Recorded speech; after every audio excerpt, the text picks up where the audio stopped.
There's a light in the sky, rising in the air. There's a feeling so strong.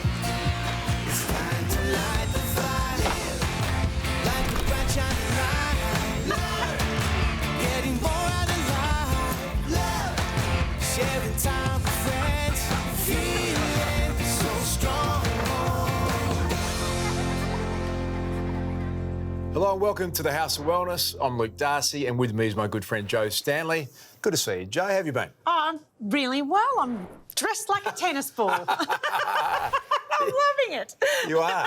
It is a great colour for you. How about you and your resort wear? Yeah, well, I'm feeling very resorty, Joe. Had some freedoms back, even just to catch up with some friends. Yes. Have a cold beer. I'm feeling completely reinvigorated on the back of that little bit of freedom. Absolutely. And how awesome to have school back. That's just been beautiful to see my daughter go back and really love learning again. Yeah, it's great stuff, isn't it? And we love innovation here, Joe, on the House of Wellness, particularly in the medical field. And while the pandemic has been headlining every day, behind the scenes research in all kinds of fields was grinding away, producing some astounding breakthrough results. Yeah, there's been some amazing breakthroughs. Like what about telemedicine, which came about as a result of the pandemic, smart pacemakers and defibrillators, universal hepatitis C treatment, IVF. Yeah, the list goes on. The world's first bone glue, mind control implants for paralysis, and Aussies have also been responsible for the bionic ear in the past, spray-on skin for burns victims, incredible story, and the electronic pacemaker, all Australian innovation. Plus, in another example of leading the world, the vaccine for the virus that causes cervical cancer was also a first. Australia looks set to become the first country in the world to eliminate cervical cancer altogether. Today, we'll meet the man who developed the vaccine, plus the Aussie filmmaker whose documentary on the subject will help save lives around the globe. And salt, Joe, I must admit I put salt on everything, and we're often told, mixed messages about it. We're going to hear today the definitive answer a little bit later on. Is salt actually good for you? I don't think there are any mixed messages about that. Really? You don't want too much salt. Is there a mixed message? In my house there is. I thought it was doing me good, Joe. OK, plus there's a revolution happening under the humble kitchen sink. Wouldn't it be great if you could just add water and bingo, there's your spray-on cleaner. Stay tuned for that. First up, though, let's head to Perth, where the latest breakthrough is being made by Aussie medicos. Researchers at Curtin University have discovered a likely cause of Alzheimer's disease, which is the most common form of dementia. It's hoped this groundbreaking discovery will lead to new prevention and treatment opportunities for the condition that's a leading cause of death in this country. So what is your research showing us? So our biodiscovery, which is recently published, suggests that Alzheimer's disease and the deposition of that protein material in brain might be occurring through a leakage phenomenon, that is material that's circulating in blood as part of normal metabolism, leaking into the brain where it's not meant to be getting and causing a silent inflammation process. And if that persists, then you get damage to the brain cells and loss. And if this hypothesis is true, it gives us an opportunity to consider new strategies for prevention and new strategies for treatment. Is your research based on finding a way to stop this leakage into the brain of the toxic protein? It most certainly is now. We first had to demonstrate that it's the leakage into the brain that was causing the disease, and that's what the publication is all about. Obviously, our research continues to look at ways to stop that and to reduce that. We want to stop it. We want to stop the leakage and we want to stop the inflammation. You can understand that for so many people who have been affected by Alzheimer's in their families, in their loved ones, in themselves, that it brings great hope. How far away are we from there being a real change in how people live with Alzheimer's? We need to test this lipoprotein amyloid leakage into brain phenomenon with drugs that are available. If you've got a drug that's already in existence, notionally, it could be translated within, 3 to 5 years if everything went right for you. If it's a new drug from discovery, they normally take longer. 15 years is not uncommon. Do you think you have found a groundbreaking research that is going to change the course of Alzheimer's? I do think that this is a valuable contribution because I think it's, one could say reasonably strong evidence that this is potentially a significant risk factor. And are you able to predict how long it will be for this research to have a really positive impact on real people who are facing Alzheimer's? I think there could be some immediate impact in the sense that this will generate a lot of interest. There'll be a lot of research done. And if people immediately begin to consider their lifestyle choices. So I would encourage your listeners, all the usual things, anything that's going to protect your heart is normally going to protect your brain. And just like if you were running a marathon, you would rest your body after you've run the marathon. It's critically important that you rest the brain. So it's all about healthy living is the best we can do for the time being. Physiologist John Marmo is highly respected and known internationally for the incredible work he's done studying heart disease, the brain and arteries. He and his team are passionate about fighting the negative effects of ageing and dementia, and all I can say is how incredibly lucky we are to be in such capable hands, Darcy. Yeah, what a great story that is, no doubt about it. Still to come, we meet the Australian of the Year who developed the vaccine for cervical cancer. That's next on the House of Wellness.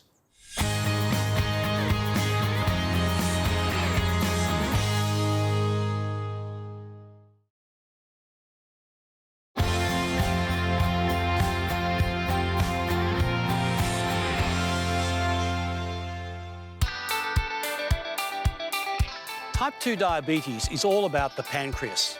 And this organ, the pancreas, it secretes insulin. Insulin helps maintain stable blood sugar levels because high levels aren't healthy. In type 2 diabetes, the pancreas often doesn't secrete enough insulin. And even when it does, it's sometimes not recognised by the receptors, and that's called insulin resistance.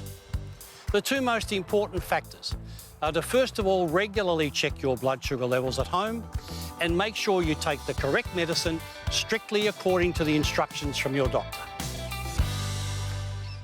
Hay fever or allergic rhinitis is a collection of symptoms involving the response from the nasal mucosa inside our nose to allergenic material. It often starts on a high windy day, especially when the weather is about to change.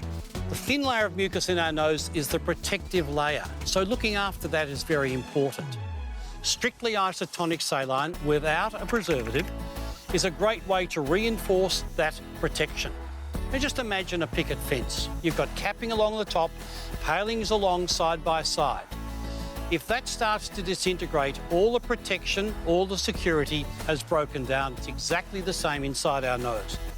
So, if you suffer from hay fever, don't wait for it to happen. Use the irrigation way. And don't forget, if you have questions about your health, ask your healthcare practitioner. But most of all, live well, stay well, be well. So, Joe, if you had to guess how much salt you should have in a day, what would be your guess? Well, I would assume none. I don't know. I grew up in a family, my mother, pathological obsession with no salt. Really? Yes. I've just assumed you can't have any salt. You had a very different house than yours, Joe. In many ways. In many ways. Well, let me tell you the answer, Joe, because I know the recommended amount of salt for adults is about 1 teaspoon a day, which I must say, it's a bit of a surprise to me. I would have been a lot more liberal than that. Well, it doesn't seem much when you think it's in just about all of your processed food. So even if you're not reaching for the salt shaker at dinner like Darcy's or driving through the fast food outlet on your way home like I am, you still might be having too much. It's that good pink Himalayan salt, Joe. I thought that was Apparently good. not, Darcy. Right. Well, I've heard so much about salt and how much is too much. I love it, and I know it's linked to all kinds of health issues. So we hear about raised blood pressure, strokes and heart attacks. And it is addictive. I just find it a little bit hard to ditch. Well, sugar's been a dirty word for some time, and there's lots of natural sugar alternatives out there like stevia and honey. So you'll be pleased to know, Darcy, that there is a salt substitute that also tastes like the real thing and is better for your health too. I don't think most people appreciate how bad salt is for them.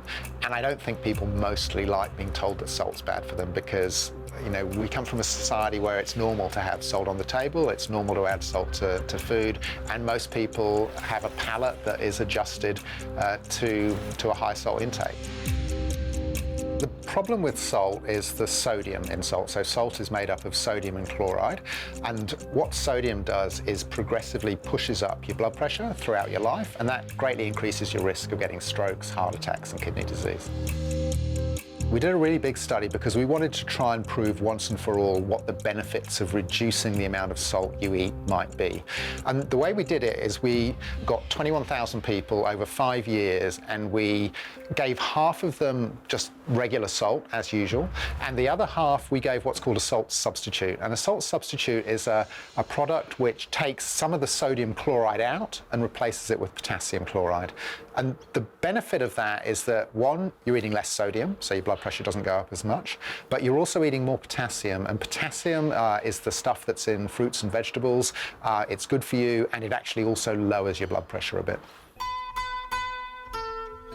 年里吃年吃的就是的口味很重，就是3月过了以后，人家发好的地那烟，吃味吃得很强了，对这个身体好了，在3月也正常。 We did it in China, not because we thought it would only work in China, but because it was a good place to do the experiment.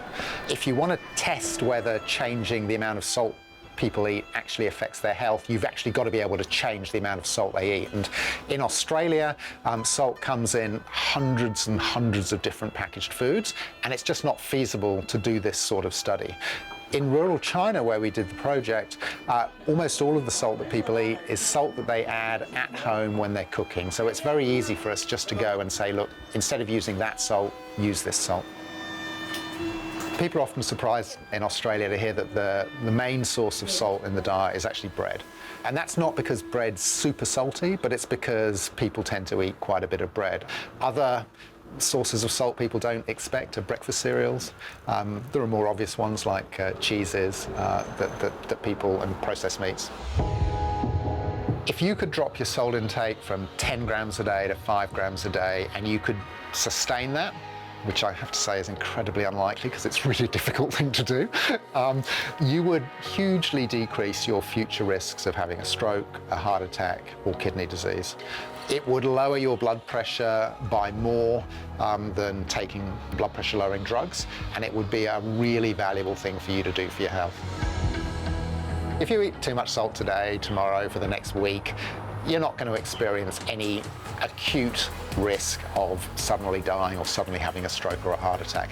The problem with salt is that the effects accumulate over months and years, and when you get into middle and older age, you have greatly increased risks of the most common causes of death in Australia. And the reason why it's so important is that it affects almost everyone, because everyone eats more salt than they need, and they do it every day, and they do it for years. And so it's a little bit of increased risk in everyone in pretty much the world that adds up to literally millions of people having strokes, heart attacks, and dying prematurely each year because of excess salt consumption. 生活改变的身体好啊，3月正常了，今天看到了3月很正常。 We did the study because we thought that reducing salt intake would decrease the risks of stroke, heart attack, premature death, and we showed all of those things very convincingly. Before you go crazy with the salt substitute, as Professor Neil says, it may not be for everyone due to the use of potassium, so get professional advice before you give it a go. We talked earlier, Joe, about Australia's amazing achievements in medicine, and they don't get much bigger than helping the world end cervical cancer. We meet the team doing just that right after this on the House of Wellness.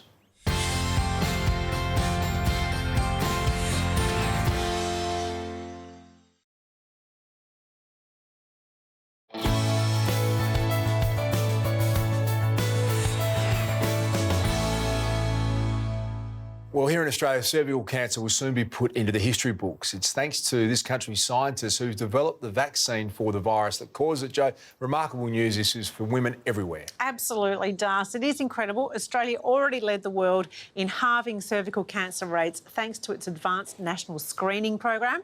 More than a decade ago, we also became the first country in the world to roll out an HPV or human papillomavirus vaccination program for teenagers.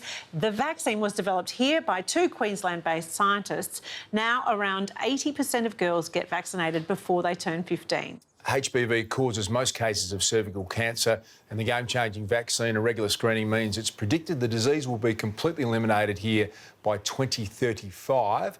And one of the men behind the vaccine, Professor Ian Fraser, says it rivals ending polio in terms of its impact on humankind. Australia wants to share this incredible success story with the world in order to save even more lives globally. Enter a multi-award-winning Aussie filmmaker who's turning the lens on this history-making bid to conquer cancer. For the first time in human history, we have the opportunity to eliminate cervical cancer. For documentary maker Sue Collins, the opportunity to tell a positive story about cancer was just too good to pass up. But it doesn't have to be this way. I really got drawn to this project because I've been really interested in public health, global health, and particularly health inequity for many years. But then to find out that there's a cancer story that's positive and could lead to the elimination of a cancer is such an extraordinary opportunity. The women that I met in a variety of different countries around the globe, they all had such similar stories, and they're all young. They were young women with families, and they were facing, you know, one of the biggest health challenges you can to overcome cancer and treatment and the financial burden and all the ramifications. It was just heartbreaking to see women suffering from this disease. HPV is just one of the many viruses that can infect us, and the HPVs come in many different flavours, but 4 or 5 of them can infect the genital tract, and these viruses normally our body gets rid of, but if we fail to get rid of them, they can change the cells in the genital tract to become cancerous. The research done by scientist Professor Ian Fraser led directly to the development of the HPV vaccine. The vaccine against HPV prevents infection with the virus if it's given before the woman encounters the virus, so that by preventing the infection with the virus, the cancer can be completely prevented. I had the vaccine. I was sort of a little bit older. I'd already had sex by that point, so may have already been exposed to one of the dangerous HPV strains. But for me, got checked regularly and it got picked up. It was a bit surreal. I didn't really connect with it for a while. It seemed I was too young. When Kirsty Brown was just 26, a routine pap smear returned a devastating result. The usual treatment for cervical cancer is a full hysterectomy and potentially radio, but because it was caught so early, my oncologist actually offered a new treatment, which is just removal of the cervix. So I had that, and they tested to see whether I needed any more treatment, and I didn't, which was amazing.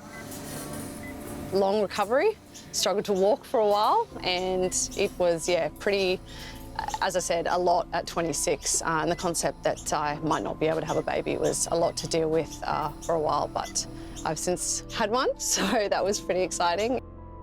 Cervical cancer is difficult to diagnose, first of all, because it's asymptomatic for the most of the time you have it. You don't know you've got it until, unfortunately, it's spread, and by that time, it's really very difficult to get rid of. It's a cancer that hides. The problem, of course, is that you're doing something now to prevent a problem in 10 to 20 years' time, and that's never as appealing from a political or an organisational point of view as doing something where you get an immediate benefit. But having said that, cervical cancer kills a very significant number of women worldwide every year. 300,000 women die of cervical cancer, mostly in their 30s, when they're still rearing their kids. The documentary Conquering Cancer highlights the challenge in delivering an HPV vaccine to children between the ages of 10 and 12 worldwide. The dilemma is that it's never been administered in this age group before. Most women know somebody, particularly in the developing world, most women know somebody who's died of cervical cancer. It's such a common disease amongst women. So that there's a strong demand for the vaccine programs. What's needed is an effective way of delivering them, and we saw through the videos that were produced for the movie that it varies a lot from country to country how effective that can be.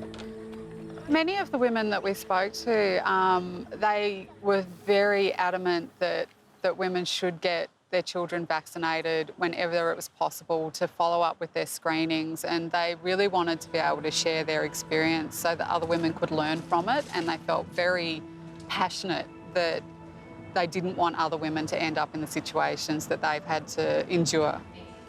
In 2007, Australia became one of the first countries to roll out a national HPV program with the long-term goal of eradicating the cancer by 2030. There are many countries have now started immunising 10 to 12-year-old girls, but the quality of the follow-up in Australia is very high, and therefore we've got good quality data. And that's what's persuaded the World Health Organization to take on the challenge of now delivering programs of vaccination worldwide, because we could give them quality data to show that it works. A woman dies every 2 minutes from cervical cancer, dies, you know, and we think, oh, pap smear, I don't want to get a pap smear. We're so lucky to be in a country where the vaccine is free, the screening is free, so utilise it, please. You know, Darcy, I remember we all lined up for our rubella shot at school, and we'd walk around with our red arm sort of on the lump. I've still got the scar there from my rubella shot. So teenage girls have been getting the HPV vax since 2007, and now kids are talking about, are you second dose for your COVID in the schoolyard as well? It's such a different time. Yeah, it's an incredible story, Joe. The HPV vaccine is literally changing and saving lives. But the Cancer Council says for women who may have been exposed to HPV before the vaccine rollout, regular cervical screenings are still really important. They play an equal role in eliminating the disease. The Aussie innovations keep coming after the break as we meet the entrepreneurs who are detoxifying cleaning products. That's next on the House of Wellness.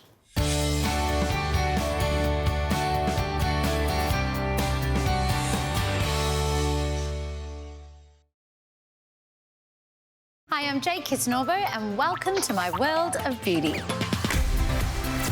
From the latest trends in skincare and makeup to creating a look that's just right for you, I've got the tips and tricks to make you look and feel great from the inside out.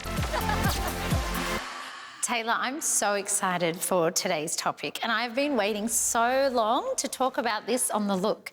So when we think of hydration, when we think of really locking that hydration in, which we lose as we age, we think of hyaluronic acid. I love hyaluronic acid, although I try and avoid saying it because it's a bit of a tongue twister for me. Is it? I totally get that. I think being an artist, it's just part of our language. And no one does it better than L'Oreal Paris with their Revitalift Filler 1.5% pure hyaluronic acid serum. And Taylor, can you believe it's actually the #1 selling serum in the world? I can't argue with that. You can't. So let's get it on you. I'm sorry.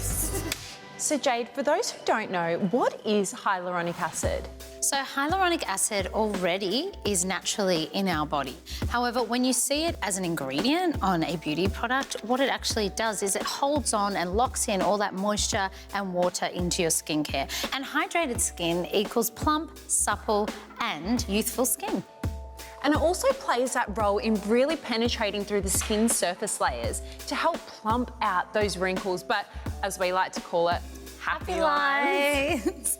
And happy lines, like I say, really tell our life stories.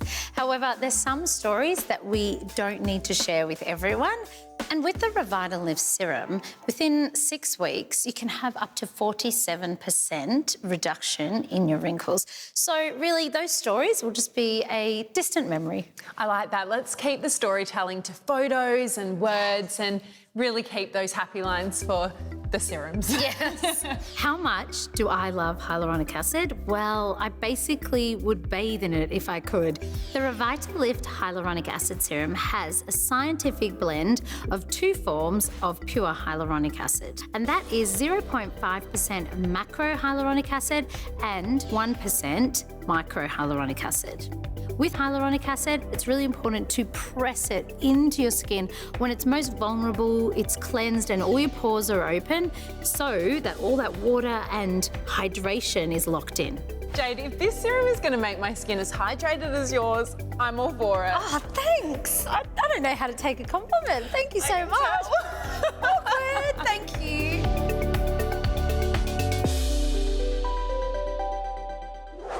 Well, Like Jade and Taylor, I have to say we've all become experts at DIY in recent times, whether it is a home haircut, which I know that you did receive during lockdown.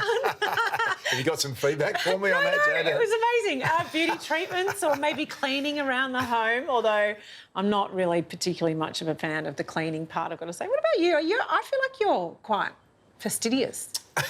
Yeah, capable of getting the vacuum out, Joe. I am a little bit. I was telling you I had a big clean up through lockdown and a little bit cathartic to get rid of things. So I don't like mess a hell of a lot. But also the home acts. I spilled a glass of red wine the other night, and then you go to the low-carb soda just to get out of the carpet. So that worked pretty well. That works. I've heard tell that you can remove carpet stains with vodka. Really? Which is funny because that's how it got there in the first place.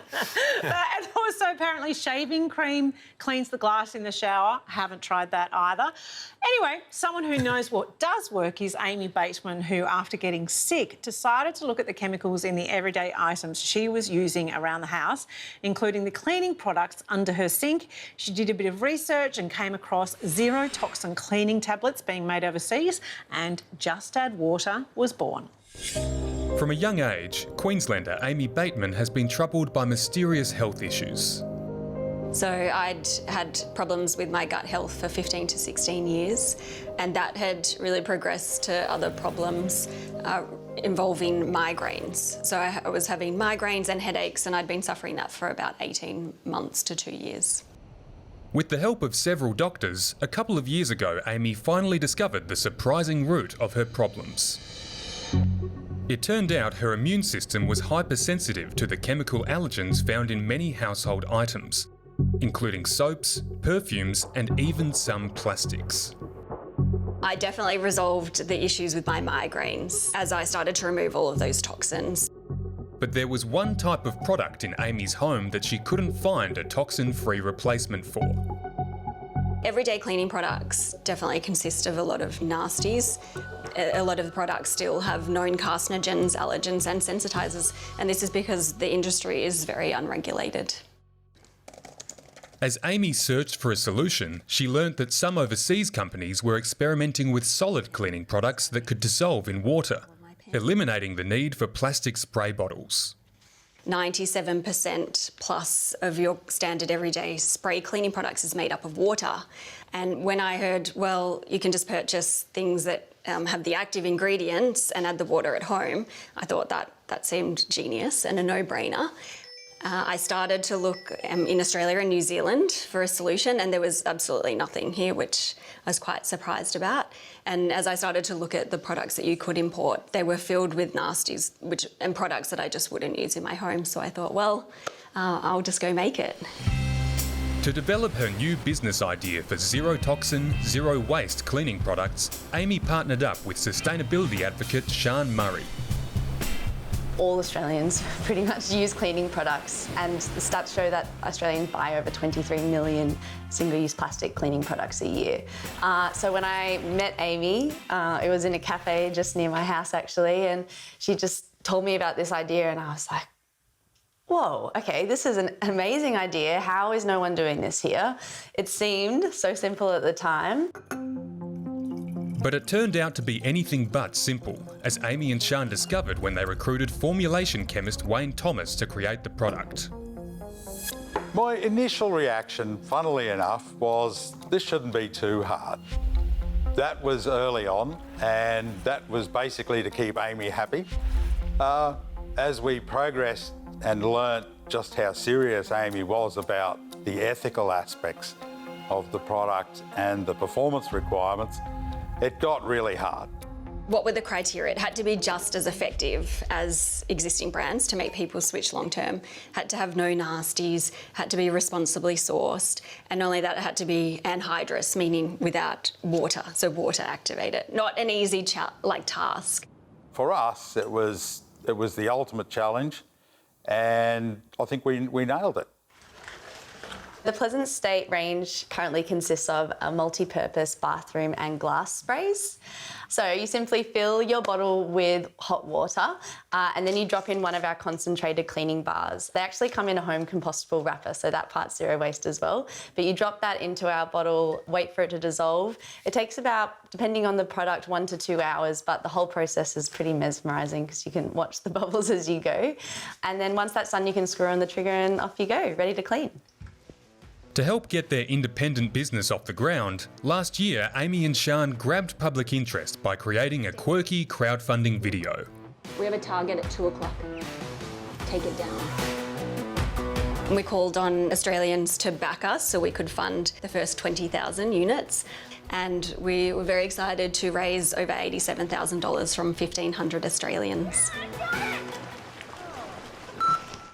We've collectively saved over 30,000 single-use plastic bottles from ever being produced. Packing those orders is surreal, being like, this is another home that's now going zero waste, and another home, like that to me is one of my favourite parts of it as well. And to have over 9,000 people with our products in their home is really exciting, and really exciting for even more people to make the switch.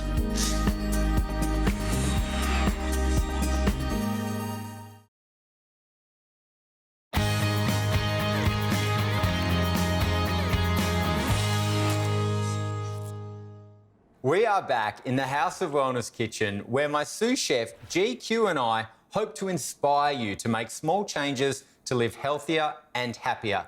Now, you don't have to be an expert to know that it comes down to starting with food.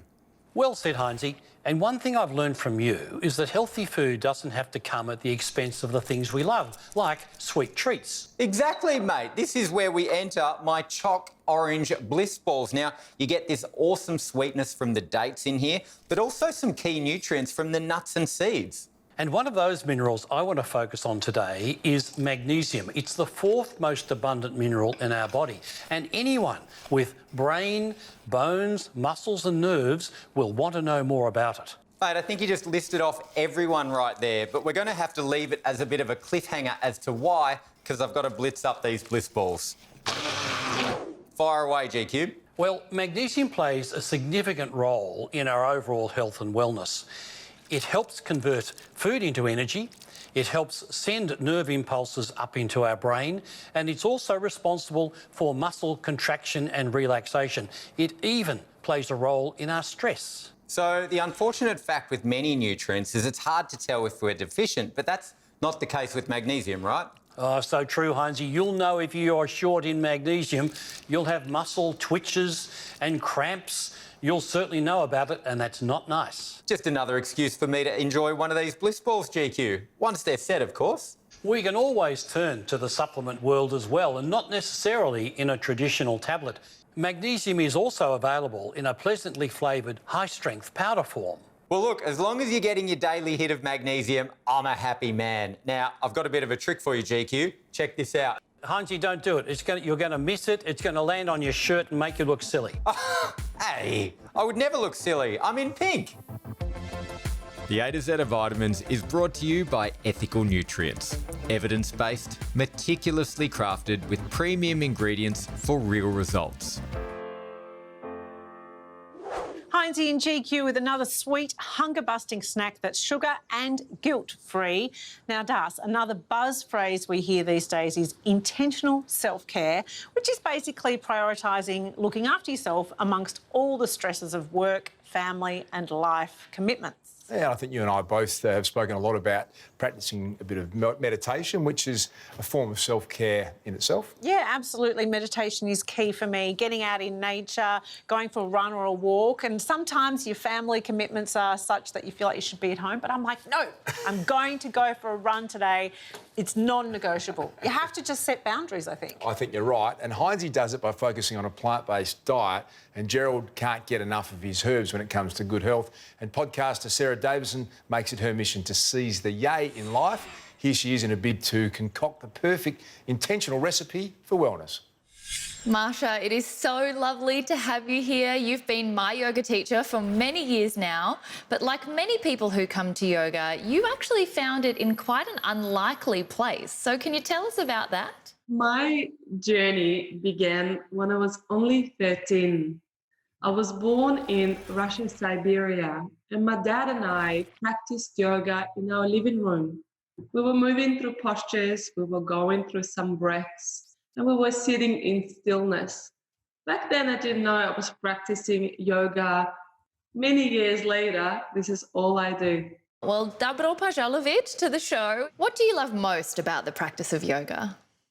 Well, I never got off my yoga mat and thought to myself, oh, that was a waste of time. Yoga asana, yoga postures, were designed to prepare your body to sit in meditation without any agitation. And most of us carry a lot of toxins in our body. It's either emotional traumas from the past or too much red wine the night before. But simple postures like a low lunge with a twist in prayer, you feel your large intestine, you feel your liver, and you feel your kidneys. And sometimes it comes through sweat, sometimes it comes through tears, but it all changes. Again, breathe and everything changes. You've definitely been there for some tears on my mat in the past. How did your relationship with Wanderlust come about? Well, my love affair with Wanderlust started many years ago when Wanderlust used to run festivals here in Melbourne. I used to teach from the stage and seeing hundreds of people doing Warrior 2 and run around and hug each other and then sit back to back and meditate together. I'm obviously biased, but I believe yoga and meditation is an inward journey, and Wanderlust is here to guide people through it. The definition of Wanderlust is to seek, explore, to travel. And for us, that is actually about travelling and exploring and discovering inside. So understanding who we are as a person and how to be, I guess, the best version of ourselves. Inspired by the spirit of exploration, we've decided to create a Wanderlust range of products. The Wanderlust range is consciously created and includes plant-active formulas that are vegan and great for vegetarians as well, and includes superfoods, whole foods, and lots of different formats to fit multiple lifestyles. The liquid herbal extract format is rapidly absorbed and conveniently packaged in a dropper so that you can use it directly onto your tongue, pop it in a juice, smoothie, or perhaps even your favourite herbal tea. So the liquid herbal extracts are traditionally extracted using both water and alcohol. This traditional method is really minimal processing and means that the aroma and the taste of the herbs actually come through. Wanderlust milk thistle is traditionally used in Western herbal medicine to support natural liver cleansing and detoxification processes, to maintain healthy liver function and to relieve symptoms of indigestion. It's a really, really great way to show your liver some love before we head into the holiday season. What advice do you have for those people who maybe have never tried yoga but want to take it up? Just start. Find a local yoga studio or find a teacher that you resonate with. Try different classes from a very meditative yin to a very vigorous vinyasa style of practice, which is my favorite. But you'll find your community, you find the time and the teacher that works for you. And keep practicing. The body remembers, and I personally want to practice till I'm 105. I truly believe that you will still be sharing the love of yoga and all of your wisdom at 105, and hope that you can still be my teacher.